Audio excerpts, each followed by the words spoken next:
Quando a pastora Gabriela me convidou para estar ministrando, até brinquei com ela, né, que eu ia revelar todos os segredos dos homens e tal. Eu estou sentindo que tem muita irmã que está ansiosa por esse momento. E infelizmente eu vou frustrar a sua expectativa. Porque eu estava preparando a palavra nessa linha, né? E eu ia, na verdade, preparar algo mais descontraído aqui para as irmãs. Mas nessa semana, na verdade, nesses últimos, talvez aí nesse último mês, Deus tem ministrado sobre um assunto de maneira muito forte ao meu coração. E esse assunto é sobre autoridade espiritual. E quando eu fui, então, preparar essa palavra, não teve jeito, né? Não saiu o que eu imaginava, né? Mas o Senhor me entregou uma palavra que eu creio que pode realmente mudar a sua história, ou pelo menos mudar a sua história de casada. Eu quero saber quantas casadas tem aqui. Levanta a mão você que é casada, né? Amém, glória a Deus. Mais ou menos aí metade, um pouco menos que a metade. Eu sei que tem muitas irmãs, né, que não são casadas, mas vocês vão casar, amém, irmãs? Oh, aleluia! Vão casar. E como você vai casar, eu já vou prevenir você, amém?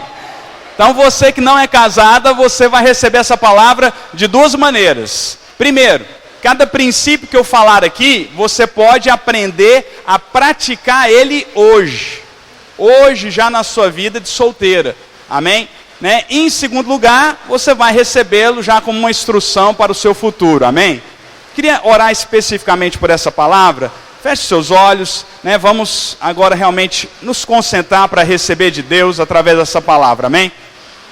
Senhor, ó Deus, nós colocamos as nossas vidas, ó Pai, diante do Senhor, ó Pai. Pedimos, ó Deus, fala conosco, fala ao nosso coração. Fala, ó Deus, ao nosso espírito, ó Pai. Derrama a Tua luz, dá-nos revelação, ó Deus, da Tua palavra, em nome de Jesus. Usa-me, Senhor, pela Tua graça, ó Deus, em nome de Jesus. Mas eu quero compartilhar com você 5 erros fatais na vida de uma mulher. Tem 5 erros fatais. Eu poderia, na verdade, transformar eles em 50. Mas eu escolhi 5. Para erro não tem limite, irmãs. Para erro não tem limite. Não é verdade? Para os homens também. Poderia fazer também 50 erros para os homens. Vou fazer, amém, irmãs? Me comprometo. Mas eu decidi, meditando na palavra de Deus, pensando na palavra de Deus, mulheres que tiveram erros muito grandes. E que através desses erros, elas praticamente ou totalmente destruíram o propósito de Deus na sua vida e às vezes na sua casa, na vida dos seus maridos ou companheiros. E é sobre isso que eu quero falar com você. Antes eu queria que você abrisse a sua Bíblia em Gênesis 2.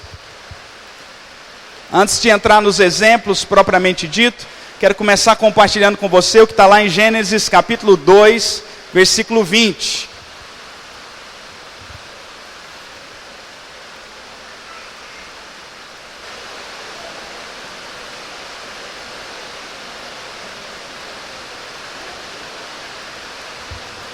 A palavra de Deus diz: deu nome o homem a todos os animais domésticos, às aves dos céus e a todos os animais selváticos.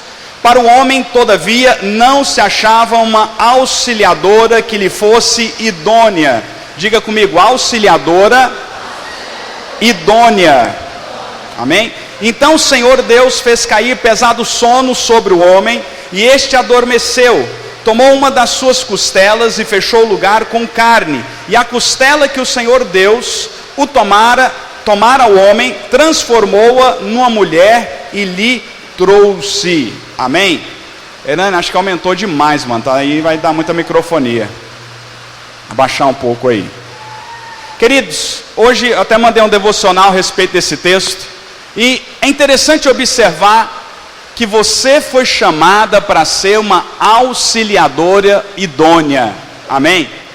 Fala isso comigo, uma auxiliadora idônea. Amém? Você não foi só chamada para ser uma auxiliadora, mas a Bíblia chama você de uma auxiliadora idônea. Agora, por que a Bíblia faz questão de frisar essa característica, esse adjetivo? Que você precisa ser alguém idônea. E o que significa ser uma auxiliadora idônea? Vamos começar daí. Mas antes eu queria ler uma outra passagem lá de 2 Timóteo 2:1. Vai lá para 2 Timóteo, capítulo 2, versículo 1.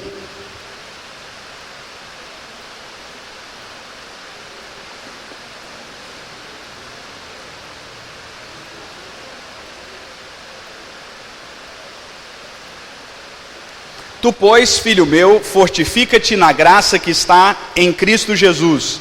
E o que da minha parte ouviste através de muitas testemunhas, isso mesmo transmite a homens fiéis e também idôneos. Diga comigo, homens fiéis e idôneos. Amém? Para instruir a outros. Amém? Aqui era um conselho de Paulo para Timóteo, onde ele deveria escolher homens fiéis e idôneos. Para fazer qual tarefa? Ele falou para ele, olha, assim como você tem recebido o meu ensino, você deve escolher homens fiéis e idôneos, para transmitir esse ensino para eles. E que por sua vez, eles então vão transmitir esse ensino para outros. Querido, se você for escolher alguém para transmitir uma mensagem, a primeira coisa que essa pessoa precisa ser é alguém idônea. E se ela for idônea, ela vai transmitir exatamente a mensagem que você passou. E o que isso tem a ver com a sua função como mulher, como auxiliadora idônea? Isso nos fala de duas coisas. A primeira delas é que você como mãe, você foi projetada para ser mãe. Amém? Você foi projetada para ter e para criar filhos. E você precisa entender que uma das suas funções primordiais como mãe é passar um DNA. Mas não é um DNA só natural, que isso você já vai passar espontaneamente. É um DNA espiritual. E eu creio que esse DNA espiritual, ele deve ser passado, evidentemente, em primeiro lugar, na sua própria casa, para os seus próprios filhos. Mas eu creio que o Senhor, nesses dias também, nos tem dado como ministério uma visão tremenda, que é justamente o nosso trabalho com as crianças. Você sabe, minhas irmãs, todo mover de Deus, o grande teste dele é a próxima geração. O grande teste de todo mover de Deus é a próxima geração. Irmãs, nós estamos chegando em algo que realmente é muita graça de Deus. Daqui praticamente 30 dias nós vamos estar em Goiânia, comemorando o alcance de 1000 igrejas. 1000 igrejas. Isso realmente é muita graça de Deus. Isso significa que nós não somos mais simplesmente ali, meia dúzia de igrejas. Isso significa realmente um selo da parte de Deus sobre as nossas vidas. Mas só que eu não sei se você consegue perceber, mas eu falo que na verdade eu já considero, uma vez que essas 1000 igrejas estão estabelecidas, é que nós estamos já em todo o município do país, porque são 5.000 municípios. E o nosso projeto depois então vai ser que nos próximos 4 anos nós vamos fortalecer essas igrejas e cada uma delas vai abrir 3 ou 4 igrejas. Ou seja, em 5 anos nós vamos ter igreja em todas as cidades do país. Desde os grandes centros até aquela currutela lá de 2.000 habitantes ela vai ter. Antes o povo falava, né? Era um Bradesco com a Assembleia de Deus, agora vai ser um Bradesco com a videira. Amém? Vai ser, não tem jeito. Isso já está definido. Agora isso só aumenta o peso da minha e da sua responsabilidade. Por quê? Porque a geração dos homens que edificaram e têm edificado tudo isso, ela vai passar. Ela vai passar. Eu e a minha amada esposa, né? Estamos chegando perto aí dos 40, eu mais perto, ela está bem longe, sabe, irmãos? Bem longe, né? Eu estou quase lá, né? E quando você vai chegando perto dos 40, você vai cair na ficha, né? Que realmente, meu amigo, depois que entra, não sai mais, né? Depois é só 40, 50, 60, né? Acabou, né? E aí você vai percebendo que a vida está passando.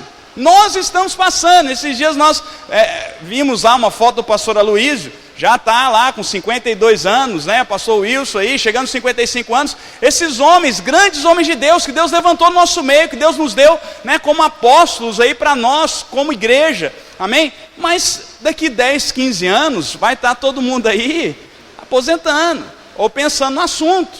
E aí? Quem vai cuidar dessas 5.000 igrejas que nós vamos ter? E é o seguinte, quando nós tivermos 5.000 igrejas, nós também vamos ter uma igreja em cada país do mundo. Esse é o próximo alvo. E aí você fala, não, pastor, mas isso é o seguinte, já está acontecendo. Nós já temos igrejas em mais de 50 países. Né? São só 200 e poucos. Nós vamos ter igreja em todo país do mundo. Agora, quem vai cuidar disso tudo? É o seguinte, nós só estamos entesourando para os filhos. Amém? E quem está cuidando dos filhos? Você está cuidando dos filhos. Todas as vezes que você vai, toda semana, para a sua célula de crianças, todas as vezes que você ministra nas nossas crianças, você está cuidando daqueles que vão herdar tudo isso. Tudo isso que Deus tem feito, porque a glória é de Deus, é Deus que tem movido. Mas se faltar homens para carregar esse mover na próxima geração, ele vai morrer. Ele vai morrer com o pastor Aloysio, ele vai morrer com o pastor Antônio. E quem é a grande responsável de Deus para que isso não aconteça? Você. Você. Você entende o tamanho da sua responsabilidade? Você entende que não adianta nada a gente ser extremamente bem sucedido nessa geração, se você não for bem sucedida na formação da próxima geração? Porque senão vai morrer tudo conosco. E isso é extremamente fácil de acontecer. A gente viaja, né, sempre ali para a Europa, e eu estou cansado de entrar em igrejas de prédios fantásticos. Igrejas de prédios para 2, 3 mil pessoas, que hoje só tem meia dúzia de velhinhos, cabeça branca lá, tomando conta do patrimônio. O mover de Deus precisa ser passado de geração em geração. E você é essa auxiliadora idônea que Deus levantou para isso.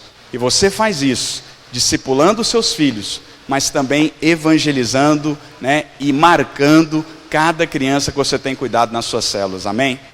Mas nós precisamos entender que também essa auxiliadora, ela é auxiliadora em primeiro lugar do marido. E hoje de manhã no nosso devocional eu falei a respeito disso. Qual tem sido a grande crise da nossa sociedade, irmãs? A nossa sociedade hoje vive uma crise de identidade. Toda essa conversa aí, né, agora de ideologia de gênero e tudo mais, isso é só o exterior. É só o exterior. O sujeito achar que agora estão fazendo aí, né, um esquema que ele vai nascer e não vai saber se ele é homem ou mulher, ele vai escolher, que ele pode usar o banheiro que ele quiser. Isso é só o exterior, mas o que é a raiz disso? É uma falta de identidade. Mas mais do que isso, é uma falta de autoridade masculina na nossa sociedade. Nós vivemos uma sociedade completamente carente de grandes homens, não é verdade? Você vê no meio político hoje, onde é que estão os grandes homens? Você vê no meio intelectual hoje, onde é que estão os grandes homens? Você vê às vezes até no meio empresarial, são poucos os grandes homens realmente. Nós vivemos uma sociedade carente de modelo masculino. E eu creio que Deus nos tem levantado para fortalecer a identidade do homem. Porque sabe, a primeira coisa que uma mulher precisa, estou falando para as casadas, né, para ela ser feliz, é o seu relacionamento com Deus, em primeiro lugar, evidentemente. Mas a segunda coisa que vai deixar você realizada, é você ter um homem do seu lado. E quando eu falo homem, eu não estou falando simplesmente de um companheiro, eu não estou falando de um marido, eu estou falando de um marido que se posiciona para exercer a autoridade que Deus deu a ele. Porque quando o homem exerce essa autoridade, você é guardada. Você é guardada. Mas quando isso não acontece, toda sorte de mal, ela pode acometer a sua casa. Então, querida, a primeira coisa que eu quero dizer para você, é que você possa se lembrar, qual foi o papel que Deus designou a você. Deus designou um papel a você, e eu e você, todos nós vamos ser cobrados diante de Deus, por aquilo que Ele colocou nas nossas mãos. E o que Ele colocou nas suas mãos? Ser uma auxiliadora idônea, amém? Então fala para a pessoa que está do seu lado lá, seja uma auxiliadora idônea, amém? E evidentemente, primeiramente, para você ser uma auxiliadora idônea, você tem que entender que o seu papel e a sua posição é essa. Então o primeiro erro que eu quero te mostrar é justamente esse. Eu vou usar Eva para falar a respeito disso, todos nós conhecemos a história dela. Então, o primeiro erro que eu quero compartilhar com você, queria que você anotasse aí, se você tiver algum lugar para anotar, para depois você meditar nesses erros diante do Senhor, apresentar a sua vida. Então, o primeiro erro é o erro de Eva. Qual foi o grande erro de Eva? Ela saiu da posição de auxiliadora. Abra lá sua Bíblia comigo em Gênesis, no capítulo 3. Gênesis, capítulo 3, versículo 1 a 20.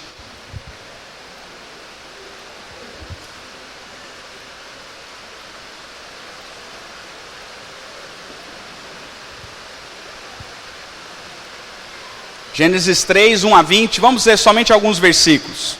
Mas a serpente mais sagaz que todos os animais selváticos que o Senhor Deus tinha feito, disse à mulher: é assim que Deus diz: não comereis de toda árvore do jardim? Respondeu-lhe a mulher: do fruto das árvores do jardim podemos comer, mas do fruto da árvore que está no meio do jardim, disse Deus: dele não comereis, nem tocareis nele, para que não morrais.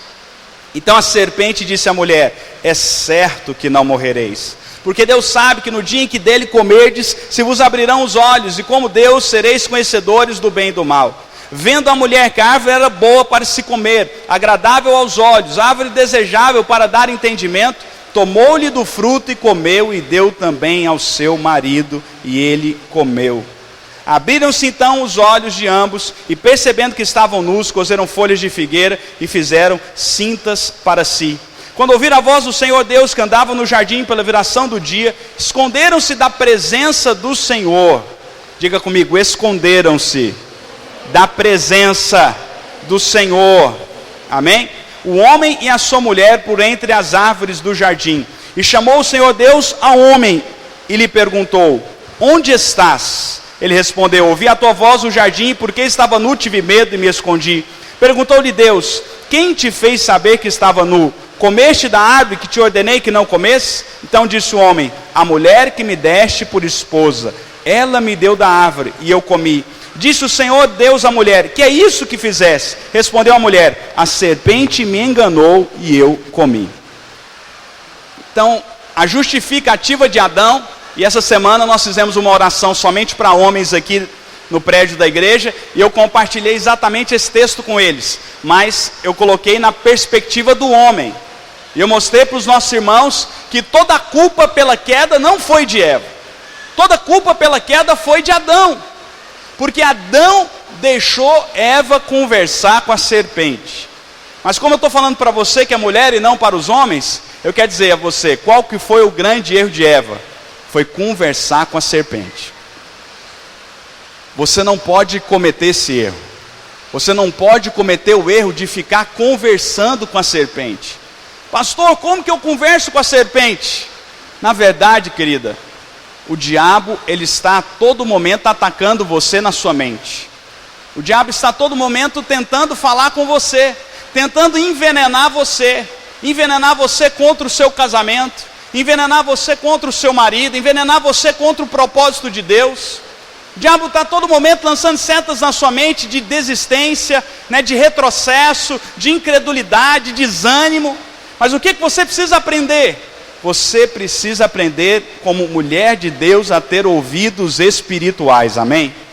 Essa semana eu tenho estado muito indignado. Essa semana eu resolvi me posicionar primeiramente em oração, e eu vou falar a respeito disso com você no final. Mas o que Deus falou comigo foi o quê? Que eu estava sendo muito natural. Então Eva não percebeu aqui a gravidade da situação. Eva não percebeu aqui a cilada que a serpente armou para ela. Eva não percebeu aqui um engano por trás daquelas palavras doces da serpente. Eva não percebeu aqui o engano por trás daquela posição, daquele posicionamento da serpente de se colocar como amiga, como melhor amiga, de se colocar do lado dela. E aqui eu quero te dar uma palavra: cuidado com a sua melhor amiga. Cuidado. Porque você sabe, todas as vezes que Deus ele quer te influenciar, Ele coloca uma pessoa do seu lado. Mas todas as vezes que o diabo quer te derrubar, ele também coloca uma pessoa do seu lado. Então você tem que avaliar muito bem quem você escuta. Quem você escuta. Infelizmente, às vezes até mesmo dentro da igreja, você tem que avaliar quem você dá ouvidos. Você está passando por uma crise no casamento, quem que você para ouvir? Você para ouvir aquela irmã que é cheia do Espírito? Você para ouvir a sua discipuladora? Você tem uma discipuladora para poder ouvir? Né? Você para ouvir aquela que vai te dar um conselho sábio, que vai falar para você, não, luta pelo seu casamento, persevera, entre em oração. Você para ouvir aquela pessoa que tem discernimento espiritual e vai abrir os seus olhos para que você possa enxergar o mundo espiritual e saber que a sua luta não é contra carne nem sangue, a sua luta não é contra o seu esposo, mas é contra o diabo. Você para ouvir essa? Ou você para ouvir aquela comadre? E quando ela começa a falar, só falta o rabinho balançar. Não, amiga, não sei como você aguenta isso. Amiga, se fosse eu, ele já tinha ido para lá. Né? Você via até o chocalho balançando. Cuidado com quem você ouve, minha querida irmã. Porque se você parar para ouvir a serpente vai enganar você. Se você parar para ouvir a serpente vai colocar um tanto de frustração na sua vida. Esse homem não te valoriza. Olha o jeito que você está descuidada. Qual foi o último dia que ele pagou um salão para você? Às vezes a serpentinha está dentro de casa, viu? Às vezes ela pode ter até o mesmo DNA. A mamãe, mãezinha querida, né? Falei para você não casar com ele. Falei. Eu te disse, mas você não me ouviu, minha filha. Se você tivesse me ouvido, você não estava padecendo aí agora, né? Você não estava sofrendo, mas eu te falei. Mas conselho de mãe não presta, né, menina? Aí agora, ó. Quer vir para a casa da mamãe? Mamãe te recebe aqui em casa. Quem? Acertei em alguém aí, parece. Mas deixa eu te falar. Você tem que tomar cuidado. Porque olha, atrás dessa postura, às vezes até bem intencionado, eu vou te dizer, está a voz da serpente. Porque a serpente é que quer destruir o seu casamento. A serpente é que quer destruir o seu relacionamento conjugal. É serpente que quer te afastar do propósito de Deus. Cuidado com aquela melhor amiga. E quando você resolve se posicionar para cuidar dos filhos, ela fala, mas você... Nossa, você é tão inteligente, vai pilotar fogão agora?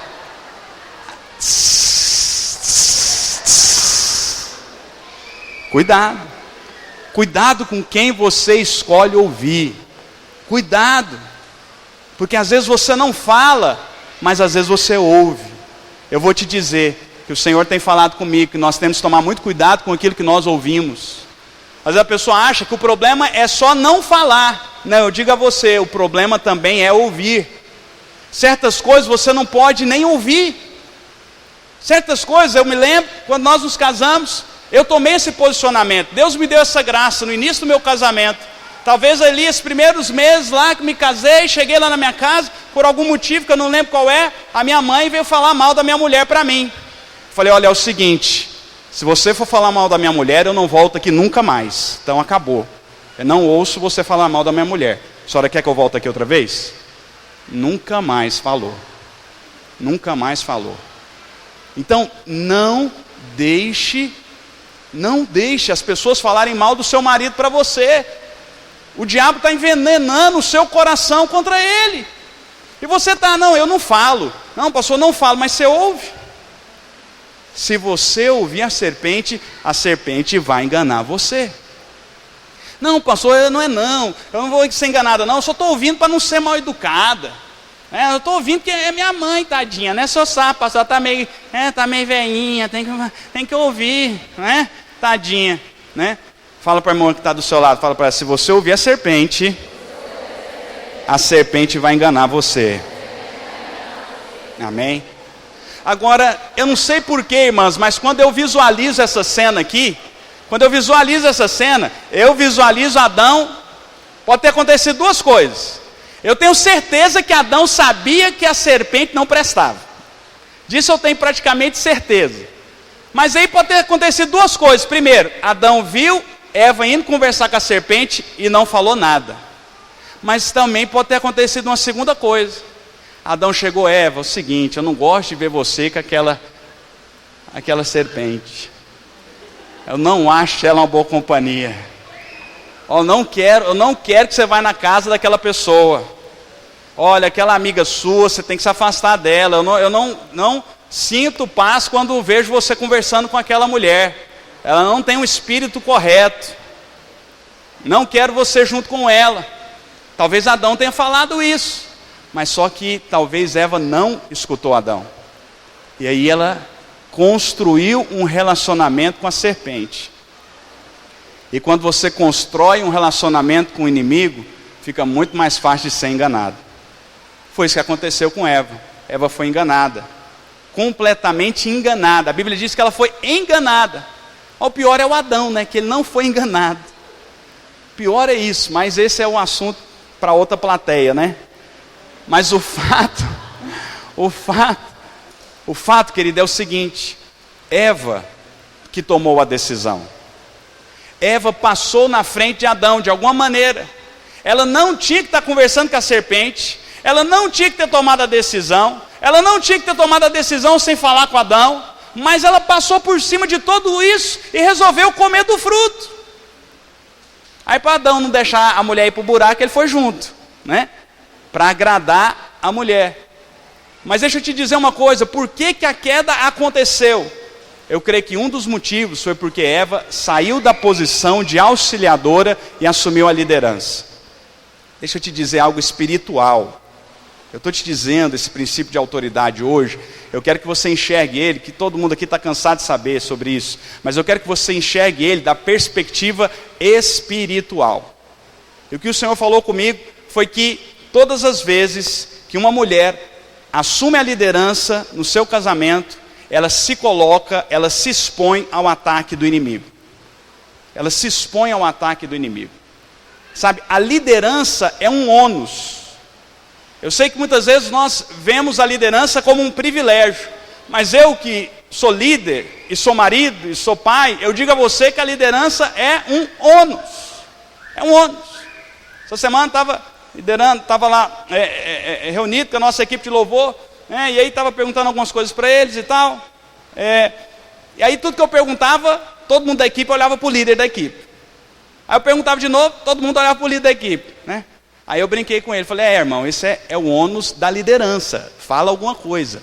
Você tem que falar, porque é assim que funciona a liderança. Então, a liderança é um ônus. E qual que é o maior ônus? Você vai na frente. E quem vai na frente, meu amigo, toma a primeira pedrada. Quem vai na frente toma a primeira pedrada. Então, Deus não chamou você para ir na frente. Então, querida, não queira ir na frente. Não queira. Mas, muitas vezes, por que as irmãs vão na frente? Você fala: pastor, você fala isso aí porque você não conhece meu marido, pastor. Aquilo lá, pastor, é uma pamonha ambulante. Aquilo lá, pastor, até se eu resolver ele cozinhar o milho, eu já fui, já ralei, já fiz a pamonha, já fiz o curau, já fui, já vendi na feira, já voltei, já fiz a janta, já botei as crianças para dormir. Ele ainda está lá com dinheiro na mão pensando: hã? É para comprar o que mesmo? Hã? E aí você fala: eu tenho que fazer alguma coisa. Eu tenho que fazer alguma coisa. Mas deixa eu te dizer, querido, se você assumir sempre aquilo que é papel do seu marido, aí que nunca ele vai assumir a responsabilidade de ser líder da casa.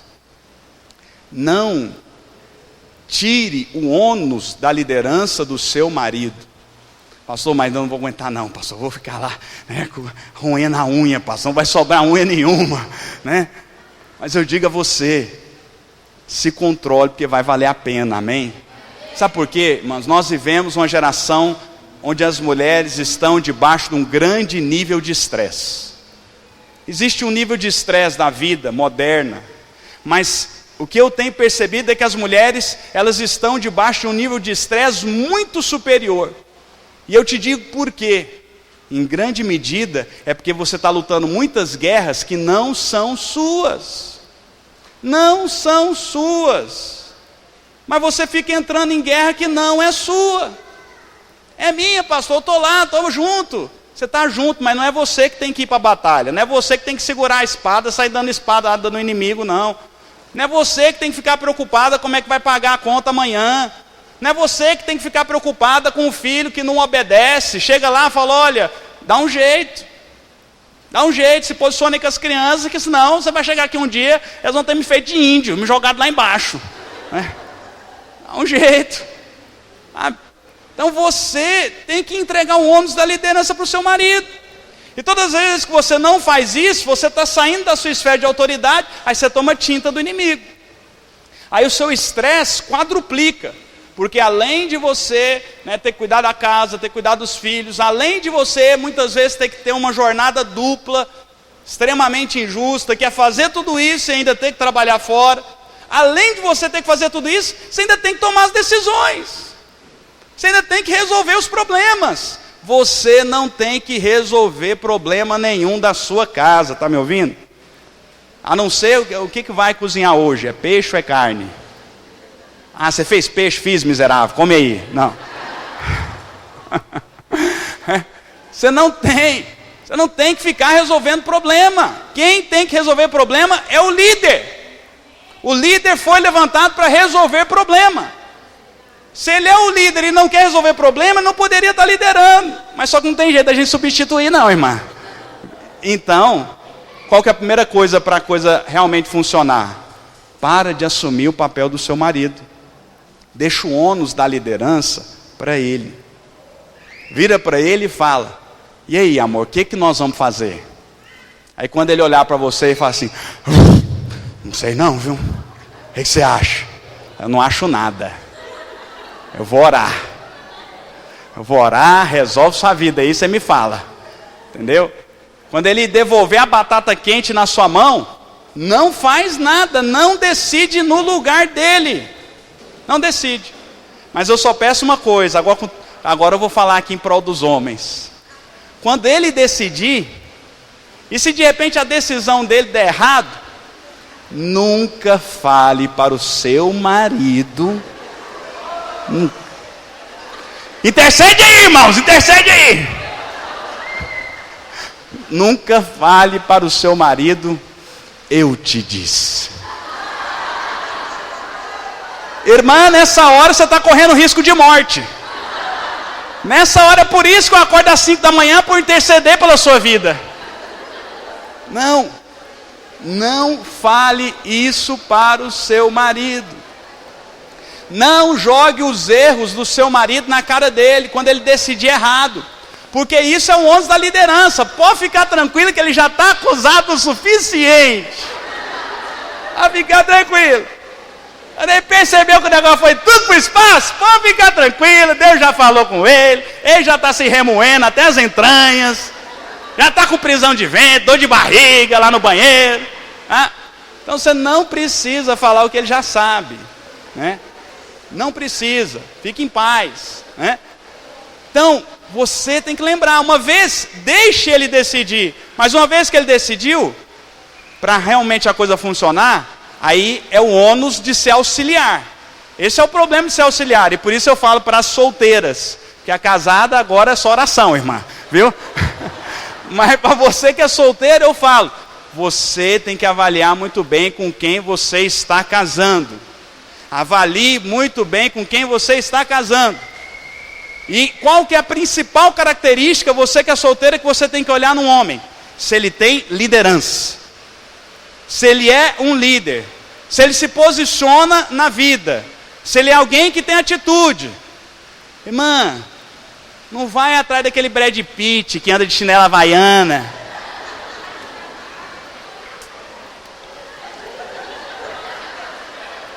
Né? Joga o penteado e rouba o seu coração. Que hora que ele acorda? Meio-dia. Aí é do meio-dia às 3 fazendo a prancha, né, no cabelo loiro, reluzente. Quanto isso, minha irmã, O irmãozinho abençoado já acordou às 5 da manhã, já orou 1 hora, já vem no prédio da igreja, já está ralando lá no serviço e estuda na faculdade à noite. Mas tem um problema, ele só tem 2 dentes na frente. Nem tudo é perfeito. Nem tudo é perfeito. Nem tudo é perfeito. Aí fica em paz, que ele vai prosperar, vai trabalhar, vai prosperar. A gente põe uma dentadura nele, põe um Gumex lá, entendeu? Você nem vai perceber, faz umas plásticas nele, melhora com o tempo, dá uma melhorada. Tem uns que pioram, mas tem uns que melhora, né? E o seguinte, o Brad Pitt também, você já viu o Brad Pitt ultimamente? Nem o Brad tá escapando, irmã. Todo mundo faz 60 anos. Esses dias eu vi um lá que era tão bonito. Falei, meu Deus do céu, quem que é isso? Solta ele agora, né? Então não tem jeito. O negócio, minha amiga, vai tudo para o espaço, entendeu? Então você tem que buscar o quê? Um homem que se posicione como homem. O erro de Eva produziu passividade em Adão. Não cometa o erro de Eva. Todas as vezes que você passa na frente do seu marido, você está alimentando a passividade dele. Não faça isso. Amém? Segundo lugar, é o erro de Dalila. Qual foi o erro de Dalila? Abra lá comigo em Juízes 16. Juízes capítulo 16, versículo 15.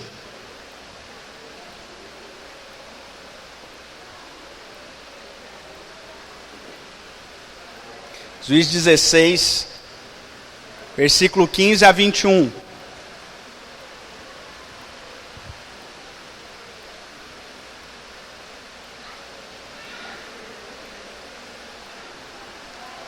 A palavra de Deus diz, então ela lhe disse, como dizes que me amas, se não está comigo o teu coração?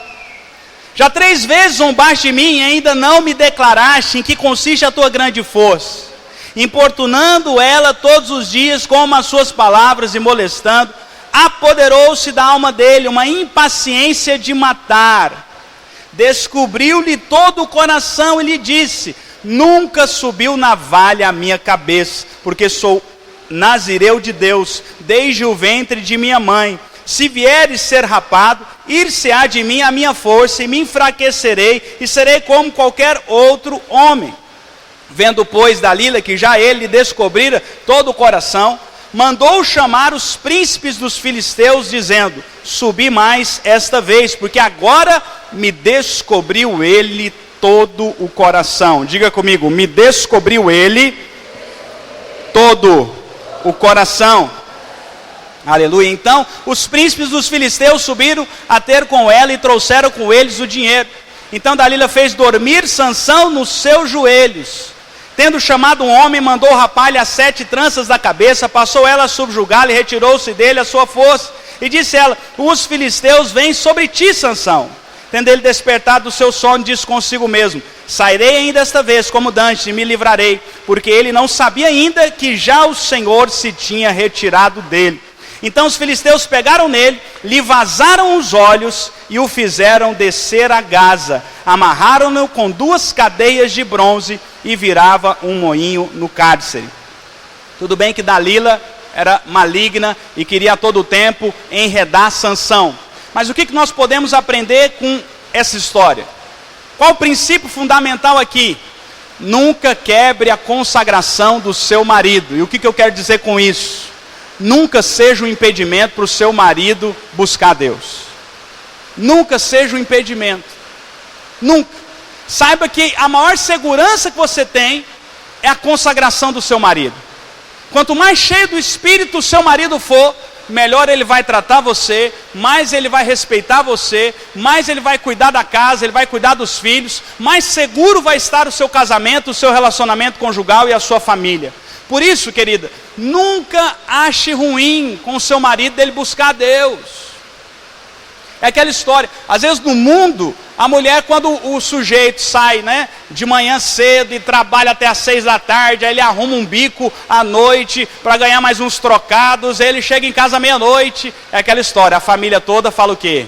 Isso é que é homem, né, trabalhador, E a mulher estimula. Isso mesmo, benzinho, que orgulho que eu tenho de você. Agora, se o sujeito resolver sair do trabalho e vir para o prédio da igreja todo dia orar, passar um mês, a mulher já começa a chiar. Se ele resolver, em vez de liderar uma célula, liderar 2, 3, mas o que é isso? Você não tem mais tempo para mim? Você não tem mais tempo para mim? Aí começa a frase famosa, que Dalila falou para Sansão. Como que você diz que me ama? Como? Fala, pastor, não, mas eu não estou me sentindo amada. Eu sei. Talvez realmente o seu marido está errando. Talvez o seu marido não te está tratando com o devido respeito, consideração, e você tem realmente motivos para não se sentir amada. Não estou falando desse caso. Talvez o seu marido tenha te desrespeitado, e você tenha que se posicionar em oração, porque essa não é a vontade de Deus para você, e não é a vontade de Deus para ele também, amém? Mas o que eu estou falando aqui? Eu estou falando aqui de alguém que acha que a igreja virou concorrente dela. A obra de Deus virou concorrente dela.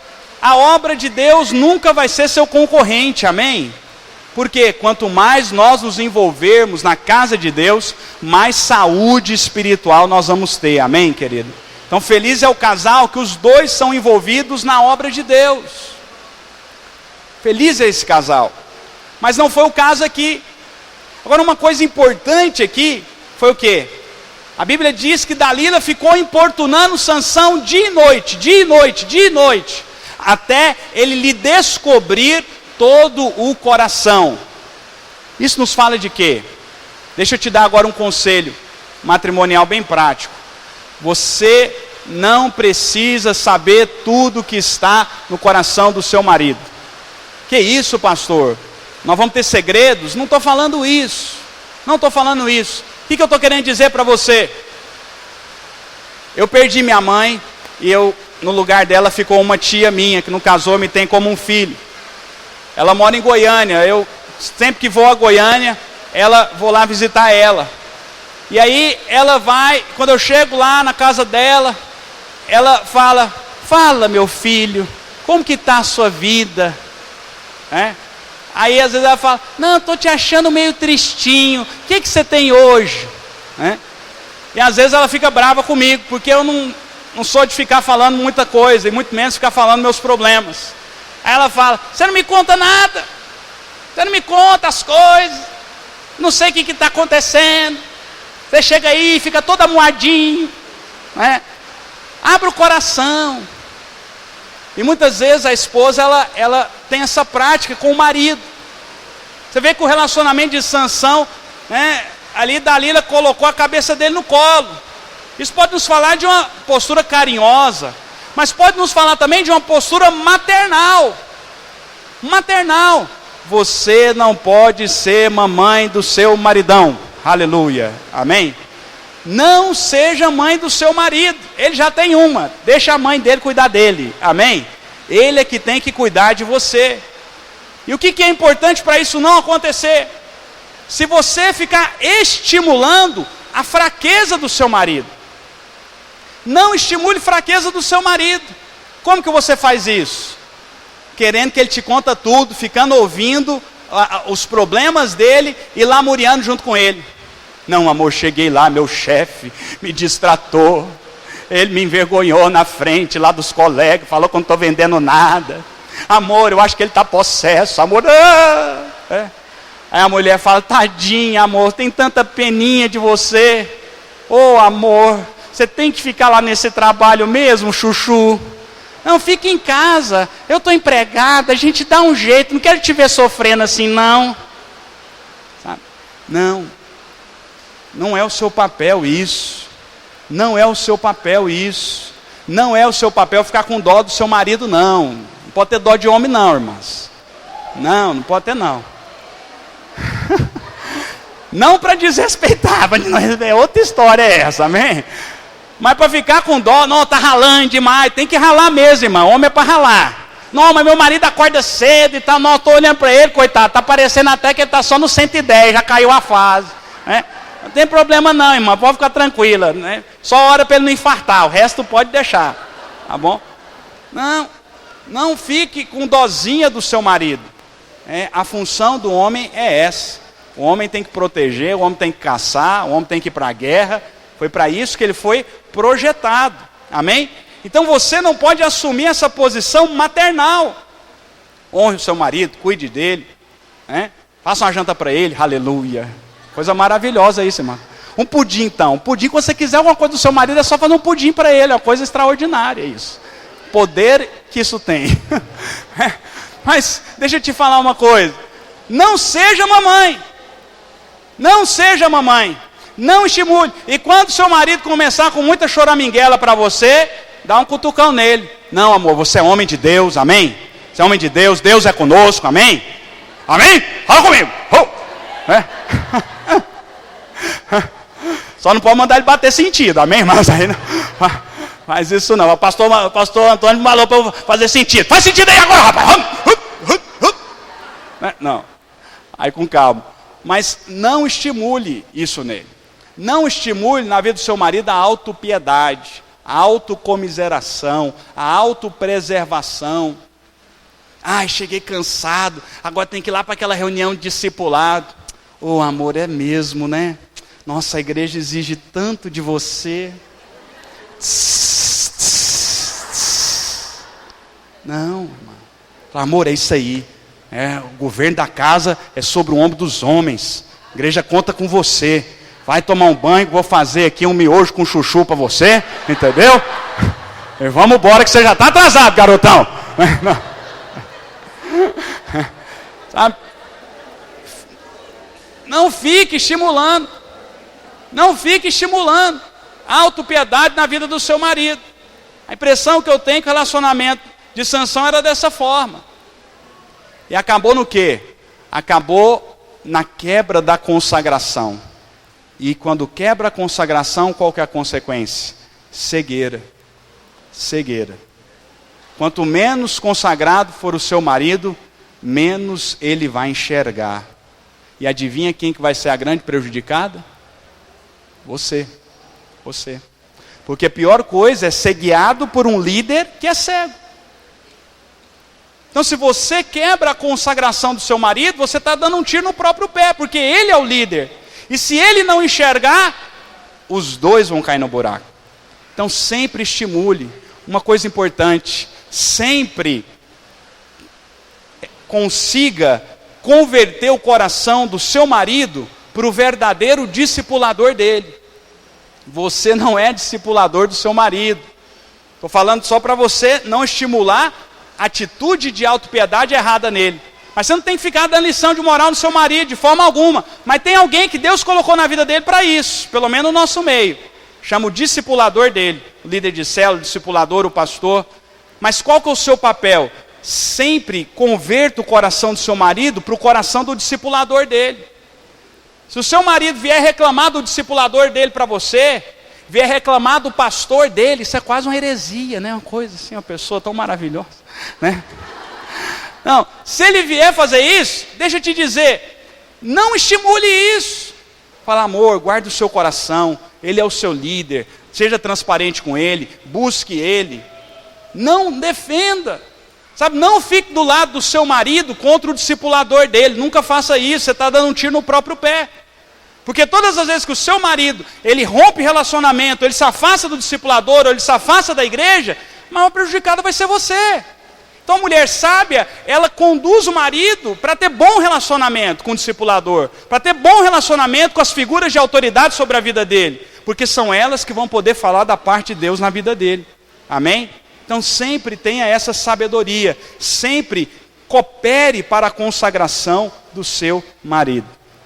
Terceiro, o erro de Safira. Vai lá para Atos 5. Abre lá comigo em Atos 5. Versículo 1 a 11.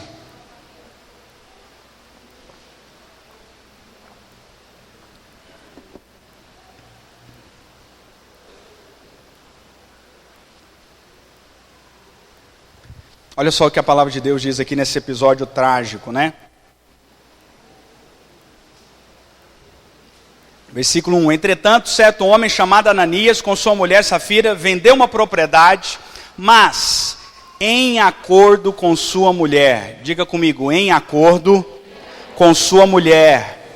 Amém? Reteve parte do preço e levando o restante depositou aos pés dos apóstolos. Então disse Pedro: Ananias, por que encheu Satanás teu coração, para que mentisses ao Espírito Santo, reservando parte do valor do campo?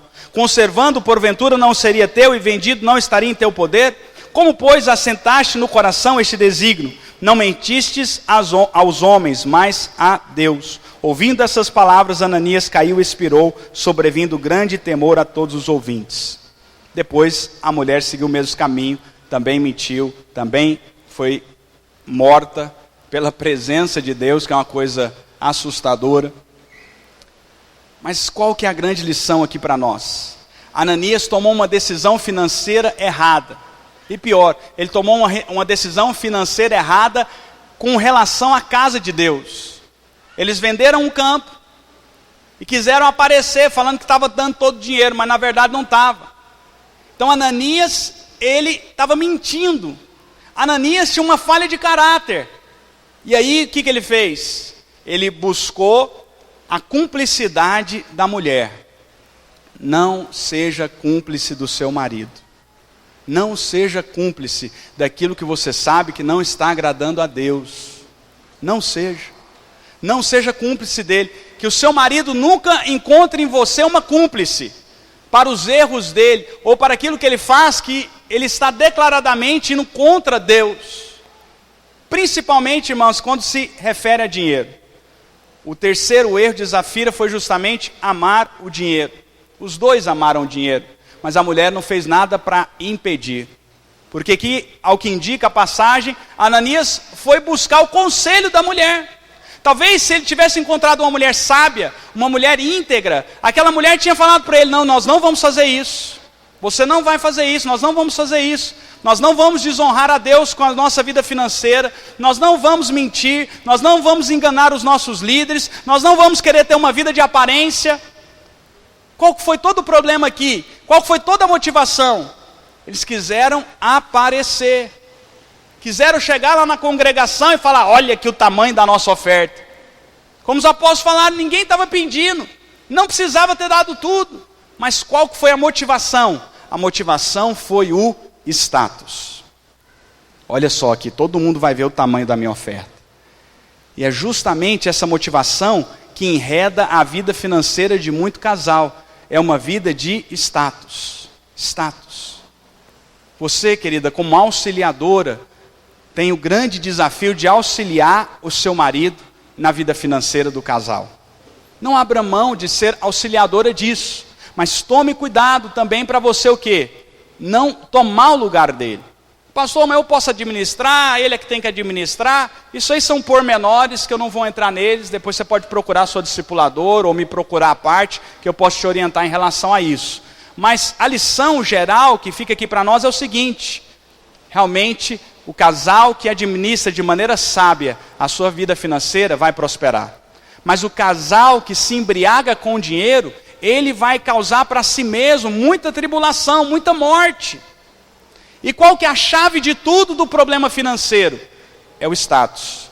Ou pelo menos que não seja um status, viver além das suas possibilidades.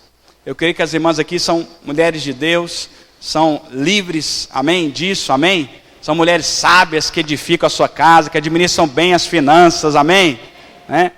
Que não compra vestido quando não tem dinheiro, aleluia. Que não tem 172 pares de sapato em casa, né? Sabe, querida, se você tiver dinheiro para isso, se o marido tiver dinheiro para isso, tenha 850 pares de sapato em casa, tem a sapataria, compra uma sapataria se você quiser. Mas se não tem, viva com aquilo que você tem. Deixa eu te dizer, um bom marido, se tem algo que corta o coração do homem, é ele ter que falar não para a família dele por não ter condição financeira. Acho que isso talvez seja uma das coisas mais difíceis na vida de um homem de Deus, né? Apesar de que não temos que ficar preocupados com isso, porque Deus é que nos sustenta. Então, nós temos que pedir para a pessoa certa, né? A pessoa certa não é o marido, é Deus. Mas o marido é o agente para isso muitas vezes, né? E o marido, ele quer te dar o melhor. Partindo do pressuposto que você tem um bom marido, e eu vou partir desse pressuposto, amém? Para aqueles que não são, nós vamos orar por eles no final, aleluia. Vamos mandar fogo do céu sobre eles, amém? Só para dar uma tostadinha na sobrancelha, irmã, fica tranquilo, né? Mas, deixa eu te dizer, partindo desse pressuposto, o seu marido, ele sempre quer dar o melhor para você.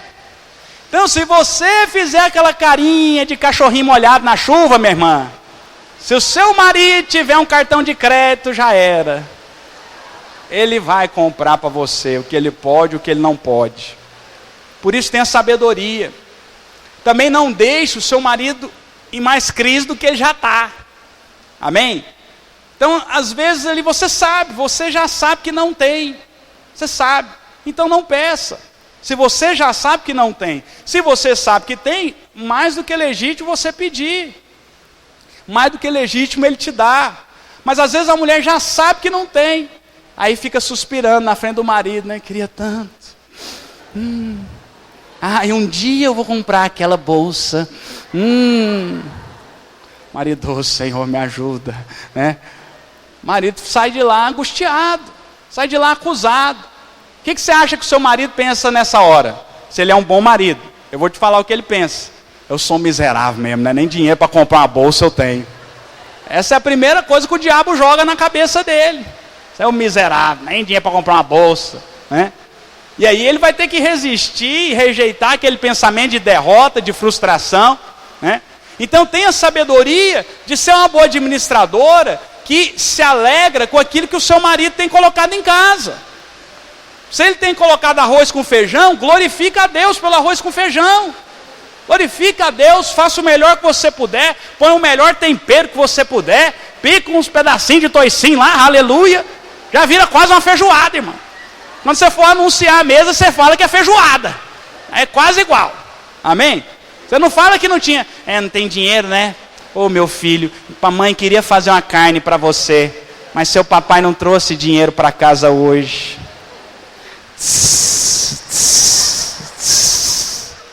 Não faça isso, né? Não deixe o seu marido mal. Amém? Você, querida, a mulher sabe, ela vai levantar o marido, ela vai edificar o marido. Mas a tola, ela abate o marido. Essa mixaria aí que você ganhou, é? Nossa, para ganhar isso eu ficava em casa.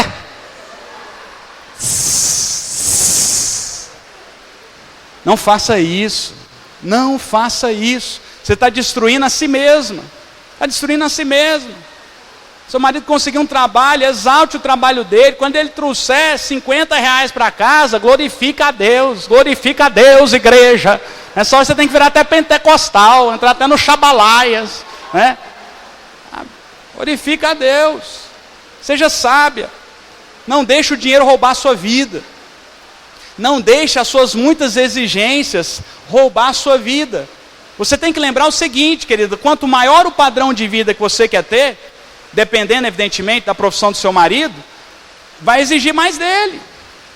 E exigir mais dele significa que ele vai ter menos tempo. Ele vai ter menos tempo para você e vai ter menos tempo para Deus.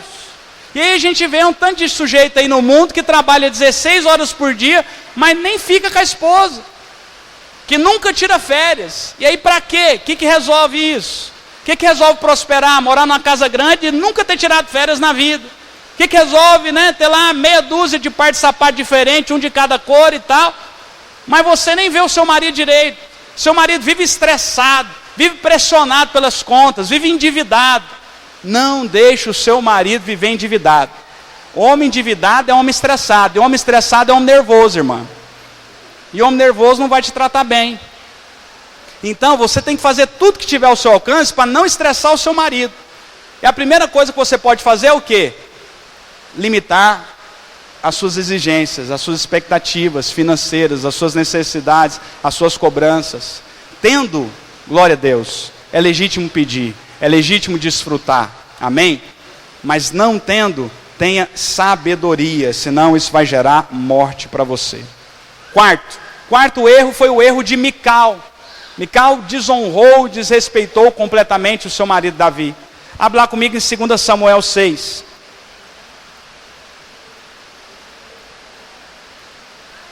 2 Samuel capítulo 6, versículo 16 a 23.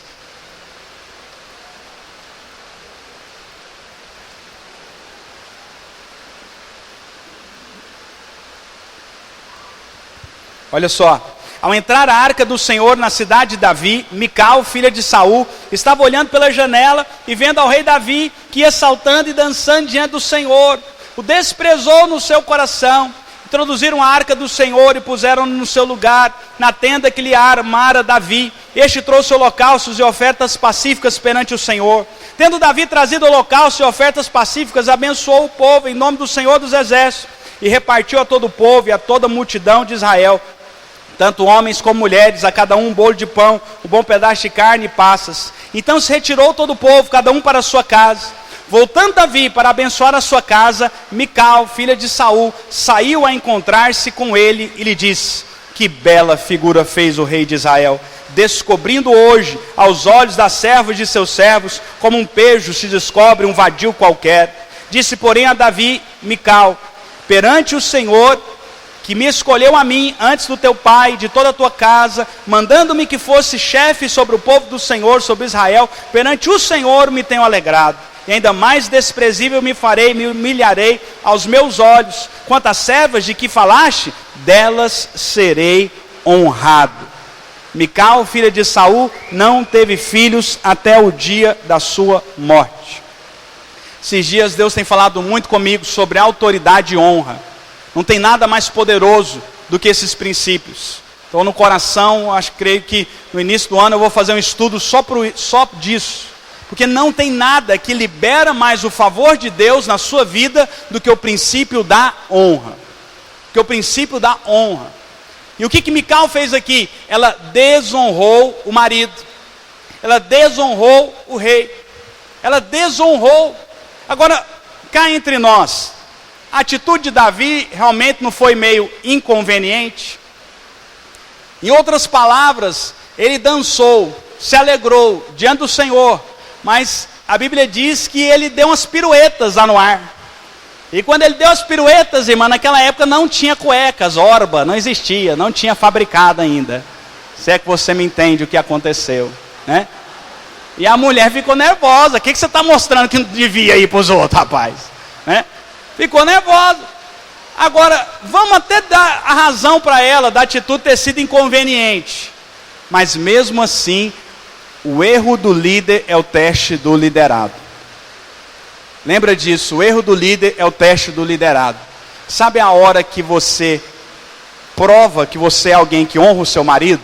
É a hora que ele erra. Por isso eu falei para você que a última coisa que você pode dizer para o seu marido é eu te disse. Porque isso é desonra. É desonra. Então, querido, você tem que entender esse princípio. Quanto mais você honrar o seu marido, mais o favor de Deus vai te alcançar. A Bíblia diz que Mical foi estéril todos os seus dias. Por quê? Porque desonrou o marido.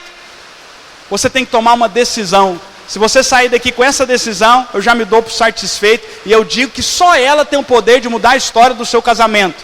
Honre o seu marido. Aprenda a honrar o seu marido. Mas essa honra não pode ser uma honra que é fruto de hipocrisia. Não pode ser uma honra que é uma bajulação, né? Não pode, porque não é do coração. Então qual que é o segredo? Vou te dar o segredo. Você precisa aprender a alimentar a admiração pelo seu marido. Toda mulher precisa admirar o marido. Toda mulher precisa admirar o marido. Aí você pode me falar, pastor, mas às vezes é difícil, pastor. Me ajuda aí, pastor. Né? Deixa eu te dizer, ache alguma coisa que você pode admirar nele. Às vezes ele tem 1059 defeitos. Às vezes ele tem defeito pra caramba. Mas não é possível que pelo menos uma qualidade ele não tem. Fixa os seus olhos nessa qualidade. E louve a Deus todos os dias por ela. Nutra no seu coração uma santa admiração pelo seu marido.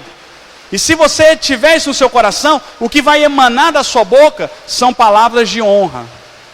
Nunca desrespeite o seu marido em público. nem dentro de casa, mas em público é muito pior. Nunca fale mal do seu marido para os seus parentes, não faça isso para a sua mãe, não fale. Pastor, mas o que eu faço? Fala para o discipulador dele. Aí na semana falou, marca aí uma discipulada com meu marido, que ele está precisando. Né? Fala, o discipulador é a pessoa certa para você abrir o seu coração, se você está enfrentando dificuldades, e se você acha que ele precisa ouvir algo de alguém. Mas qual que é a última pessoa? Você não é a pessoa que vai corrigir o seu marido, você não consegue mudar o seu marido, não sei se você já percebeu isso, mas não vai dar certo, não é você. Então, tome uma decisão, honre o seu marido completamente. Aqui uma palavra para solteiras, mas esse é o desafio da mulher, e foi um desafio que Deus entregou.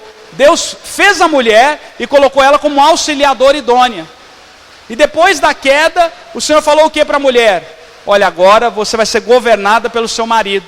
Eu sei que o grande teste da mulher é esse, é submeter, porque esse foi o erro lá no início, né? Mas eu digo a você que se você aprender a se submeter e honrar o seu marido, Deus vai honrar você. Você tem que ter a honra de Deus. Isso é que interessa, é isso que faz diferença na nossa vida, amém? E eu digo a você que é solteira, aprenda esse princípio agora, honrando seus pais, honrando aqueles que são autoridades sobre a sua vida. Aprenda esse princípio para todas as esferas da sua vida. Aprenda esse princípio também para a vida da igreja. Às vezes as irmãs honram o marido, mas não honra a discipuladora de jeito nenhum. De jeito nenhum. Às vezes não tem dificuldade de se submeter a uma liderança masculina, mas tem grande dificuldade de se submeter a uma liderança feminina. Deixa eu te dizer, resolve esse problema na sua vida. Resolve esse problema na sua vida. Honra aqueles que Deus tem colocado sobre você, e Deus vai honrar você. Amém? Por último, o erro de Jezabel, a mais conhecida, né? Das mulheres que erraram terrivelmente. Olha para 1 Reis 21. 1 Reis, capítulo 21, versículo 1 a 16. Eu não vou ler toda a história, é só o iniciozinho dela. Sucedeu depois disso o seguinte: Nabode, o jezreelita, possuía uma vinha ao lado do palácio de Acabe, rei de Samaria. Tinha em Jezreel. Disse Acabe a Nabode: dá-me a tua vinha, para que me sirva de horta, pois está perto, ao lado da minha casa. Eu não vou ler para remir o tempo. Depois você pode ler aí, marcar na sua Bíblia, marcar nas suas anotações. Mas o que aconteceu aqui, resumindo? O sujeito não quis vender a vinha para Acabe, não quis vender o terreno que estava do lado da casa. E aí ele chegou em casa, e o que ele fez? Foi se encher de autopiedade para a mulher. Foi reclamar para a mulher: ah, amorzinho, eu queria tanto aquele terreno, eu falei para ele que eu ia até pagar, ele não quer vender de jeito nenhum, estou tão triste. Aí a mulher não só ouviu, a mulher não só deu razão para ele, erradamente, mas o que a mulher fez? O que esse sujeito acha que ele é? Para ele mexer com o meu bebê?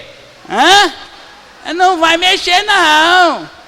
Junto a turma aí, nós vamos fazer um plano, arquitetou todo um plano, matou o sujeito, só para o marido dela ter o seu desejo satisfeito de ficar com a vinha do sujeito. Isso é que é mulherzinha perigosa. Perigosa. Isso nos fala de quê? Descontrole emocional. Isabel era uma mulher completamente descontrolada. Completamente descontrolada, né? Você vê o que ela fazia atrocidades. Ameaçava o profeta: vou matar! É uma mulher descontrolada. Descontrolada. E o final dela foi que ela foi comida por cães. Sabe? Eu digo a você, querido, você não pode ser uma mulher descontrolada. Você tem que ser uma mulher que é pacificadora. Você tem que ser uma mulher que zela pelo ambiente da sua casa. Tem que ser uma mulher que harmoniza a família, que harmoniza os filhos, que harmoniza o relacionamento dos filhos com o pai, do pai com os filhos. Você tem que ser alguém que traz paz para a sua casa. Esses dias Deus falou algo comigo: só há edificação aonde há paz. Aonde há guerra não há edificação. Se houver guerra na sua casa, não há edificação. E a Bíblia diz que você foi chamada para edificar a sua casa com as palavras da sua boca. Em Provérbios, eu anotei várias referências aqui, vamos ler algumas. Provérbios 27. Provérbios 27, versículo 15 a 16. O gotejar contínuo no dia de grande chuva e a mulher rixosa são semelhantes. Contê-la seria conter o vento, seria pegar o óleo na mão. Não tem jeito de controlar a mulher, ela é descontrolada. Olha só, Provérbios 21, 19.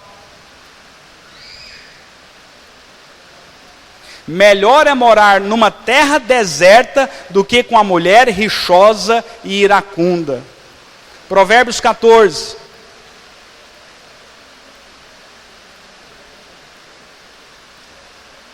Versículo 1 a 3.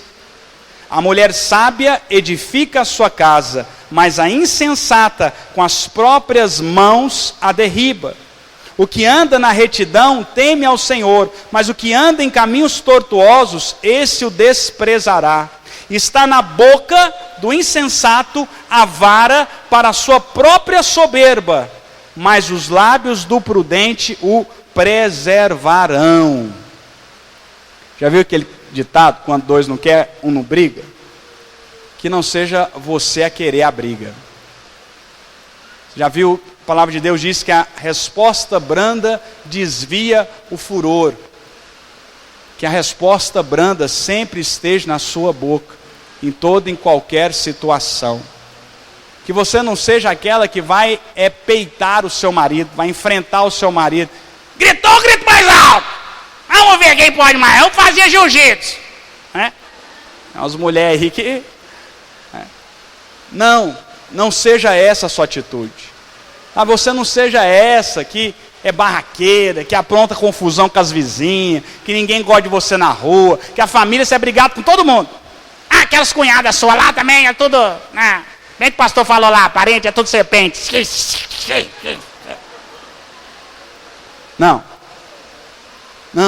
Não seja rixosa, não seja iracunda.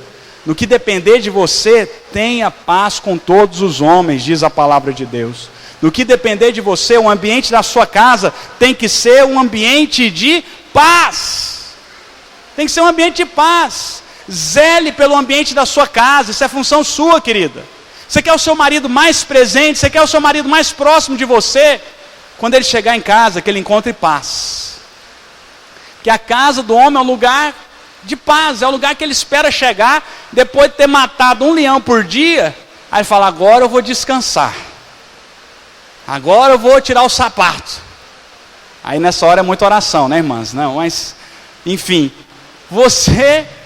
nessa hora que o sujeito chega em casa para descansar, mas ele chega em casa, aí começa o segundo round do dia. Você aqui, já deixou aqui as coisas tudo desse jeito, né? Você pediu para você ajudar com os meninos, aí não fez nada. Aí, aquela conta lá, vai pagar ou não vai? Você não vai pagar, não é possível. Não é possível, você não conseguiu o dinheiro. Não, mas esse homem eu vou te falar, viu?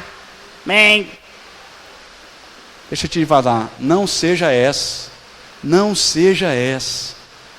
a mulher rixosa. Porque você vai cada dia afastar mais o seu marido de você. Sabe, nada justifica um homem que não cuida da sua casa. Nada justifica um homem que não ama a sua mulher. Nada justifica um homem que trai a sua mulher. Nada. Mas seja sábia, filha. Atrai o seu marido para você. Não empurra ele para a rua, não. Seja sábia. E como que você faz isso? Criando um ambiente de paz na sua casa. Criando um ambiente de honra. Que mal ele espera chegar às 6 horas para pensar, eu vou chegar em casa. Eu vou chegar no céu. Eu vou chegar lá, né? A minha mulher vai estar me esperando, né? Meus filhos vão estar me esperando. Honre o seu marido. Sabe, eu sei que as irmãs têm grandes desafios. Eu sei que as irmãs, muitas de vocês, têm jornadas duplas. Sei que a vida das irmãs, eu falo sério, não falo aqui como bajulação para as irmãs não, mas eu sou um grande admirador das mulheres. Sou um grande admirador da minha mulher. Porque realmente Eu brinco, né, que a queda ela afetou mais vocês. Você pegou o César 137 na mão ali, você conversou com a serpente. A punição parece que foi mais grave, porque realmente a vida da mulher não é fácil, se comparada com o homem em alguns aspectos. Mas deixa eu te dizer, é essa hora que você precisa responder a Deus. Essa hora de você não se esquivar na sua jornada dupla. Falar, não, cheguei cansado, agora ainda tem que fazer comida. Ah, cheguei cansado, agora ainda quer isso. Cheguei cansado, ainda vem me procurar. Sabe, querida, deixa eu te dizer.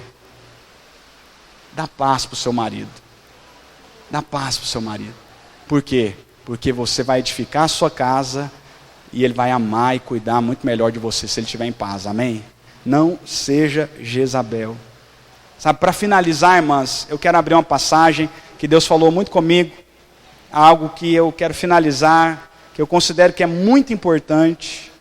Vim aqui para te dar também essa palavra aqui.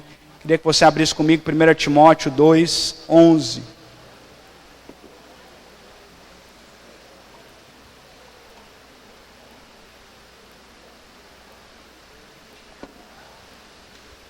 Aqui diz, a mulher aprenda em silêncio com toda submissão. Não permito que a mulher ensine nem exerça autoridade de homem. Esteja, porém, em silêncio, porque primeiro foi formado Adão, depois Eva. E Adão não foi iludido, mas a mulher, sendo enganada, caiu em transgressão. Todavia, será preservada através da sua missão de mãe. Diga comigo, todavia, será preservada através da sua missão de mãe. Amém? Se ela permanecer em fé e amor e santificação com bom senso. Algumas versões falam mesmo até ser salva através do seu papel de mãe. Evidentemente esse texto não tem nada a ver com salvação, mas o que eu creio que é um dos significados desse texto, ou que pelo menos nós podemos usá-lo como um princípio. Aqui diz que você vai receber um galardão pelo seu papel de mãe.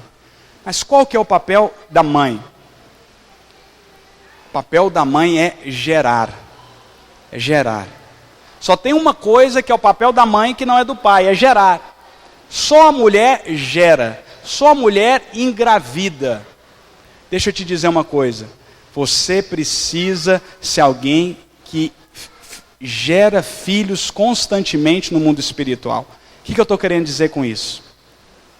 Você precisa aprender a dar luz às coisas através da oração. Eu creio que esse texto aqui está falando sobre intercessão. Porque o texto começa falando o quê? Olha, a mulher não tem que ensinar na igreja. A mulher aprende em silêncio, nem fale na igreja. Esse falar aqui não está falando de pregar ou de falar alguma coisa aqui. Estamos aqui numa conferência de mulheres, onde a minha esposa está pregando, e as irmãs lideram, pregam, ensinam. Mas qual é esse falar? É definir doutrina, exercer a autoridade do homem. Essa autoridade de definição, de liderança, só cabe aos homens. E aí depois dessa ressalva, o texto diz, todavia, ela será preservada através do seu papel de mãe. A mãe é aquela que gera. Então deixa eu te dizer, seu marido é aquele que lidera, mas você é aquela que gera as coisas no mundo do Espírito. Paulo entendia esse princípio, e por isso eu posso te dizer que dores de parto e gerar tem a ver com oração, porque Paulo falou isso a respeito de si mesmo, quando ele falou o quê? Em Gálatas 4,19, meus filhos, por quem de novo sinta as dores de parto, até ser Cristo formado em vós. A que Paulo estava se referindo? Estava se referindo à oração, à intercessão. Intercessão. Em Gênesis 3,16, parte da maldição da queda foi o que o Senhor falou para a mulher. Porque você caiu, agora você vai dar à luz, mas em meio a dores. E o que o Senhor falou comigo a respeito disso? Antes da queda, irmãos, não precisava ter dor de parto para gerar nada. Antes da queda, a nossa autoridade era completa, era só pedir. Era só Adão pensar. Éramos como Deus. Deus criava as coisas falando. Falava uma vez, pum, haja luz, pum, houve luz. Mas agora as coisas também continuam precisando ser criadas no mundo do Espírito. Só que agora é só com dores de parto. Dores de parto são as dores da intercessão. Esse texto, então, em outras palavras, está dizendo para as mulheres, fale menos e ore mais. Fale menos e ore mais. Esse texto, em outras palavras, está dizendo para as mulheres: você falar com seu marido não vai resolver. Fale com a pessoa certa, vai falar com Deus. Fale com Deus. Fale com Deus. Nós estávamos brincando aqui, minha esposa brincou, né? Da necessidade de fala da mulher, de como a mulher normalmente fala muito mais do que o homem. Mas eu quero te dizer algo que talvez você nunca ouviu. Foi Deus que fez a mulher assim. Mas não foi para a mulher simplesmente soltar aí 7.000 palavras a mais do que o homem por dia, não. Foi para você gastar essas 7.000 palavras em oração diante de Deus. Foi para você falar diante da pessoa certa. O seu casamento pode ser transformado através da sua oração. A função básica da mulher, o auxílio primordial da mulher é a oração. A oração é a intercessão. As irmãs são extremamente necessárias na vida da igreja. As irmãs são extremamente necessárias na conservação da sua casa. Sabe por quê? Porque a Bíblia diz então que a mulher sábia edifica a sua casa com as palavras. Não é só com aquelas que você diz diante do seu marido, não. É com aquelas que você diz diante de Deus. Você edifica a sua casa, não é sendo sábia no falar, não. Porque nada é edificado com meras palavras. Tudo é edificado através da oração. Então aquele texto quando diz, a mulher sábia edifica a sua casa com as palavras da sua boca. Ele está falando para você: filha, quer edificar a sua casa? Seja uma intercessora. Guarde o seu marido em oração, ore pelos seus filhos, ore pela sua igreja, ore pela sua liderança, coloque o seu joelho no chão, fale com Deus. Mas em contrapartida, o texto diz o quê? A tola destrói com as próprias mãos. As mãos na Bíblia nos falam de quê? De esforço próprio, de ação. Eu estou aqui para dizer para você, querida, para concluir, que meu horário já venceu. Estou aqui para dizer para você: pare de fazer e comece a orar. Lembra daquele problema aí que você acha que não tem solução? Você vai vencer ele na oração. Na oração. Na oração. Você vai resolver o problema do seu casamento na oração. Você vai resolver o seu problema financeiro na oração. Você vai resolver o problema dos seus filhos na oração. Fale com quem pode resolver. Quando a gente fala com quem não pode resolver, é fofoca. Mas quando a gente fala com quem pode resolver, nós realmente estamos querendo resolver o problema. Eu estou aqui para falar para você: Deus te levantou para interceder. É nisso que você vai servir a igreja, é nisso que você vai ser auxiliadora idônea do seu marido. Deus te levantou para interceder. Quantas têm disposição para ter dores de parto aí nesses dias, amém? Dores de parto pela sua casa, dores de parto pelo seu casamento, dores de parto pela sua igreja. Eu digo a você, querida, a história do seu casamento pode ser mudada através da oração. Às vezes nós aconselhamos casais, às vezes casais passam por problemas. No início do meu casamento eu também passei por problemas. Não devemos nos achar piores do que ninguém por isso. Mas eu nunca vejo uma mulher que pagou um preço em oração pelo marido. Eu nunca vejo. Muito difícil encontrar, eu aconselhar alguém que, se eu perguntar para essa mulher: você ora? Não estou falando de oraçãozinha de almoço, não. Estou falando de intercessão.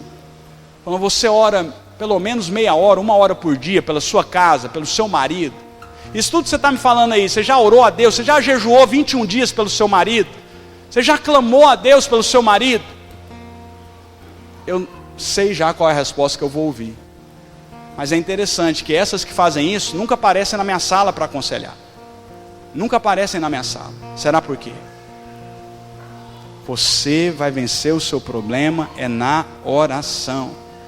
Ah, pastor, não pode aconselhar? Claro que pode, e às vezes é necessário, nós estamos aqui para isso. Mas quem pode resolver a vida do seu marido é Deus. E Deus move através da sua oração. Através da sua oração. Se você se levantar em autoridade e clamar diante do Senhor, Deus vai fazer a obra na vida do seu marido. Eu estou aqui como um testemunho vivo. Eu falo isso. Se eu estou aqui hoje e tenho avançado na minha vida, eu tenho certeza que é graças à intercessão da minha mulher. É graças à intercessão da minha mulher. Eu sei que a minha mulher ora por mim. Eu sei que toda transformação que Deus tem feito na minha vida nos últimos anos é fruto das orações dela. Às vezes ela brinca, né? Fala, quando eu decidi começar a fazer exercício, ela brinca e fala, 14 anos de oração, né? Mas é mesmo, é verdade. Eu não estou nenhuma Brastemp não, mas eu já pesei 120 quilos. 40 quase a mais do que eu estou hoje. Vai falar, foi disciplina, foi força de vontade, resolveu criar vergonha na cara. Não, foi a oração dessa moça ali. Eu creio nisso, eu creio. Uma vez ela até brincou comigo, que eu comecei uma dieta, aí eu quebrei a dieta, né? E aí eu combinei com ela, falei, você não vem falar negócio de dieta não, porque ela já sabe, ela me conhece, primeiro que eu não aceito ficar falando para mim as coisas. Isso não vai resolver nada, ela já aprendeu isso rápido comigo. Então não adianta, tem coisa que não adianta, então não fala. Como se diz, eu tenho espelho. Sei muito bem da situação, né? Mas aí um dia ela brincou comigo, né? Teve um dia lá que eu olhei a pai e tal. Aí acho que ela orou lá e tal. No outro dia, irmãos, me deu uma diarreia terrível. Uma diarreia terrível. Eu tinha consulta no nutrólogo, né? Aí eu engordei uns 2, 3 quilos na semana. Naquela noite eu emagreci 6. Cheguei lá, o nutrólogo me deu parabéns. Parabéns, seu Antônio, o senhor está seguindo direitinho. Eu falei, você que não sabe, meu amigo. A intercessão lá no quarto foi feia. Excedeu ela no trono do céu e no trono da terra. Terrível. Então ela aprendeu. Eu sei que tem muitas coisas na minha vida que a minha mulher gostaria de falar para mim, mas ela não fala. Eu sei que tem muitas vezes que a minha mulher me vê errando, mas ela evita ao máximo falar para mim, ela não fala. Mas eu tenho certeza que ela tem falado diante de Deus. E sabe por que eu tenho a certeza? Porque pela graça de Deus eu tenho avançado. Como homem, como pastor, como marido, eu tenho avançado. E eu tenho certeza que eu de mim mesmo não podia fazer nada de mudança. Eu de mim mesmo não ia ter mudança nenhuma na minha vida. Eu tenho certeza que é Deus que está fazendo essas mudanças na minha vida. E eu tenho certeza que Ele faz elas através da oração da minha esposa. Você pode ter o marido que você quiser, basta você semear ele em oração, basta você perseverar em fé, amor e santificação nas suas orações. Quantas querem escolher o seu marido no céu hoje? Amém? Na transformação celestial da oração. Fique de pé então onde você está, vamos orar. Comece a orar nessa hora. Queria que você exercesse essa palavra. Exercesse essa palavra. Exercesse essa palavra. Exercesse. Orando, intercedendo. Você que é casada, você vai orar pelo seu marido. Mas antes de você começar, eu quero também, como pastor, falar para você. Tenho falado para os irmãos aqui em Ribeirão que eu tenho sentido um momento de grande ataque na nossa vida como igreja. Grande ataque. E eu digo a você que nós precisamos da intercessão das irmãs. A igreja precisa da sua oração. E não é simplesmente a oração de terça-feira de você vir aqui orar pela rede de crianças. Deixa eu te dizer, Deus te posicionou com as crianças e isso é o seu papel fundamental. Mas você precisa interceder pela igreja. Pela igreja, não só pelas crianças. Interceda pela igreja nesses dias. Esses dias são dias que realmente eu como pastor tenho enfrentado talvez, acho que a maior pressão que eu já passei na minha vida, nos meus 15 anos de ministério. Talvez seja a maior pressão que eu já passei na minha vida. Como eu sigo os meus conselhos, então eu não sou de reclamar para minha mulher. Na verdade eu não falo nada para ela, principalmente de problema, não levo nenhum problema para ela. Quando acontece ela descobre, mas eu levar para ela eu não levo. Mas essa semana eu cheguei para ela e falei, olha, ela estava lá no quarto, cheguei e falei, olha, queria pedir para você orar por mim. Ora por mim essa semana. Preciso das suas orações. Não espera o seu marido pedir isso para você. Não espera. E não vai falar. Não vai falar. Você precisa orar. Orar. É fechar sua boca na terra e abrir ela no céu. É disso que você precisa. E eu estou aqui também então como seu pastor para pedir para as irmãs. Eu preciso da sua oração. Eu preciso da sua oração. A igreja precisa da sua oração. A igreja precisa da sua intercessão. Aquilo que o nosso braço não alcança, as nossas orações podem alcançar. Então agora, com esse entendimento, eu queria convidar, você que é casada, você vai orar pelo seu marido, com dores de parto. E você que é solteira, você vai interceder pela igreja. Você vai interceder pela sua igreja. Você vai clamar a Deus. Vamos ter um momento de oração, amém? Oh, Espírito de Deus.